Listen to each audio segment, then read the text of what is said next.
नमस्कार केमन आछो सबाई नतून एकटी कुकिंग ब्लगे तोमादेर सबाइके स्वागत। आज के जानो एकादशी सेइजन्य देखो एकादशीर खाबार बानिয়েছিলাম। আমরা একাদশীর ব্রত করি। তো ভিডিওটা ভালো লাগলে প্রথম থেকে লাস্ট অবধি পুরাটা স্কিপ না করে দেখবে। একটা আলুর সবজি বানাবো আর কলার বড়া করব আর মাখানার ক্ষীর করব। তো পুরো ভিডিওটা স্কিপ না করে দেখবে। চলো কিভাবে বানাই। আমি প্রথমে দেখো মাখানাগুলোকে কড়াইয়ে ড্রাই রোস্ট করে নিচ্ছি, তার সাথে কিছু কাজু অ্যাড করছি। দিয়ে এগুলোকে হালকা ড্রাই রোস্ট করে নিয়ে আমি একটা থালিয়ে ট্রান্সফার করে নিলাম। নিয়ে দেখো ক্ষীরটা বানানোর জন্য সেই কড়াইতে একটু জল দিয়েছি যাতে ক্ষীরটা বসে না যায়। 1 লিটার দুধ নিচ্ছি। নিয়ে দুধটা যখন বয়েল হবে তখন আমি সব অ্যাড করব। দেখো এদিকে আলুগুলো আমি সাফ করে নিচ্ছি, ছিলকাগুলো দিয়ে এগুলোকে ছোট ছোট করে কেটে নেব। আর কলাটার বড়া বানাবো, তার সাথে একটা আলুও অ্যাড করতে হবে। তারপরে দেখো কিছু গোটা মাখানা ক্ষীরের সাথে অ্যাড করছি আর কিছু আমি গ্রাইন্ডারে পিসবো। কাজু আর মাখানা, যেমন চালের ক্ষীর হলে ক্ষীরটা একটু গাঢ়া হয় সেরকম ধরনের হয়ে যাবে। এগুলোকে আমি পিসবো আর কিছু এর সাথে গোটা অ্যাড করে দিয়েছি। এটা কিছুক্ষণ বয়েল হবে কন্টিনিউ। এটাকে সাইডে ছেড়ে দেবো। দিয়ে দেখো পাউডারটাও এর সাথে অ্যাড করে দিয়েছি, যেটা পাউডার বানিয়েছিলাম।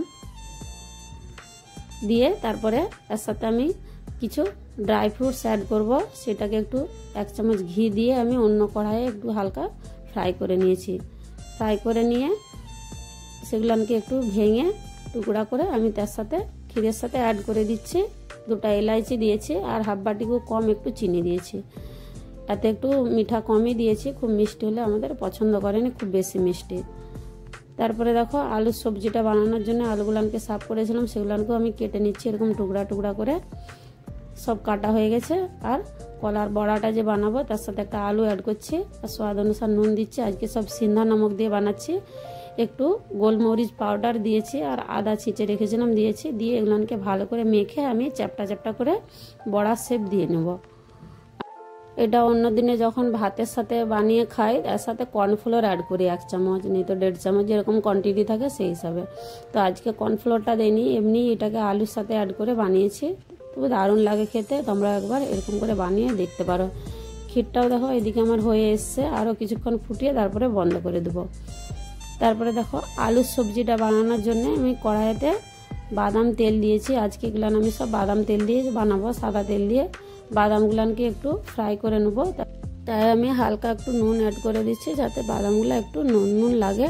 ব্যাস হয়ে গেছে। বাদামগুলোকে আমি থালিয়ে ট্রান্সফার করে নিয়েছি। এবারে আলুর সবজিটা বানানোর জন্য গ্যাসে তেল দেওয়াই ছিল, তাতে একটু আদা গ্রেট করেছিলাম দিয়েছি, 3টা কাঁচা লঙ্কাকে কেটে দিয়েছি। দিয়ে আলুগুলোকে দিয়ে দিয়েছি। দিয়ে দেখো একটু গোলমরিচ পাউডার দিয়েছি আর স্বাদ অনুসার নুন দিচ্ছি।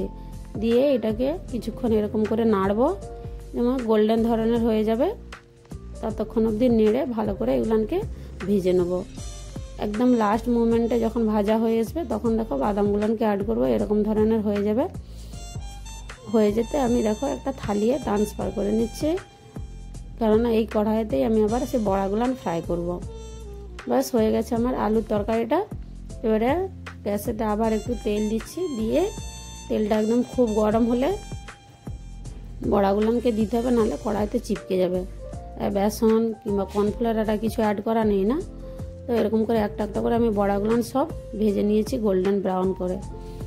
দিয়ে দেখো আমি থালিটা সাজিয়ে নিচ্ছি। আলুর সবজিটা, 2টা কলার বড়া আর একটা পাকা কলা, একটু শসা ছিল আর একটা আম কেটেছিলাম আর ক্ষীর 1 বাটি দিয়ে আজকের একাদশী থালির প্রসাদ আমি থালি নিয়েছি। আজকের এই সিম্পল সা রেসিপি যদি ভালো লাগে একটা লাইক কমেন্ট শেয়ার অবশ্যই করবে। সবাই ভালো থাকবে, সুস্থ থাকবে। আবার মিলবো নেক্সট ব্লগে নতুন একটি রেসিপির সাথে। ভিডিওটা এখানেই শেষ করছি।